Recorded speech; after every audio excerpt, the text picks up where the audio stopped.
A very key thing in playing good team defense is the way you handle the other team's screening efforts. Teams today are screening more than ever, trying to get their shooters loose. Here we run a very good drill 2-on-2 to teach the three different options we will teach in terms of defending screens.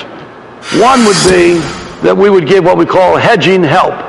The person guarding the screener would get straight off and give help until that defender can battle over the top of the screen. Here we have a situation where we know number 3 is a great shooter. Number 1 is just an average shooter. So the defender of number 3 must go over the top, but he will get hedging help from the defensive man guarding the screener. So let's take a look at hedging help. He sets a good screen, he battles over the top, gets help, and he recovers. Good.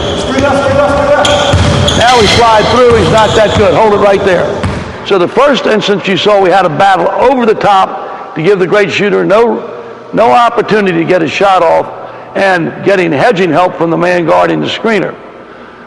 The reversal came through, and the average shooter, we didn't have to go over the top, we slid through. So we'll slide through against number 1, but we're over the top on number 3. Look at it again. Over the top, good shooter. Now recover. Not that good a shooter, we can slide through, not that good. Over the top, the good shooter's got it. Over the top, that's it. All right, good shooter doesn't have it. All right, hold it right there. So that's the first way you can decide to handle screens. It's important your players know what you want them to do. That's what we call hedging help.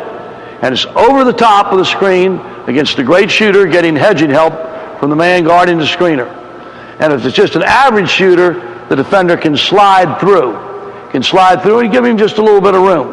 The second way that we handle screens, which can be very, very effective, is trap. Once the ball is handed off, go ahead and trap it. And have your other 3 teammates rotating, ready to steal, which we've seen in previous rotation drills.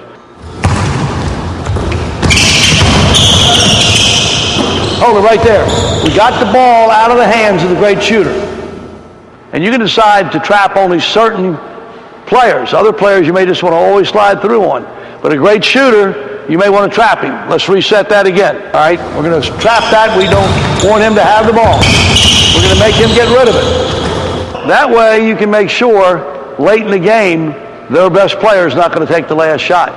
You can decide to trap him if they try to screen for him and rotate with the rest of your team. The third way you can handle any screen if you want is to switch the screen. Let's take a look at switching the screen.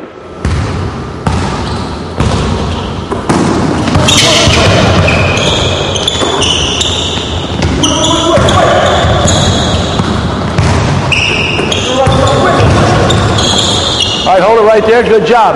That's very important to remember that in switching, you got to really talk, and they did a great job of talking about switch, and let them know they've exchanged men. If your team learns to mix up those 3 methods of handling the screening attacks will not give you the trouble that can develop if a player's kind of left on his own, not sure what to do. So you as a coach, you have to make your mind up how you are going to defend screens, because they're going to be coming at you. Just make sure that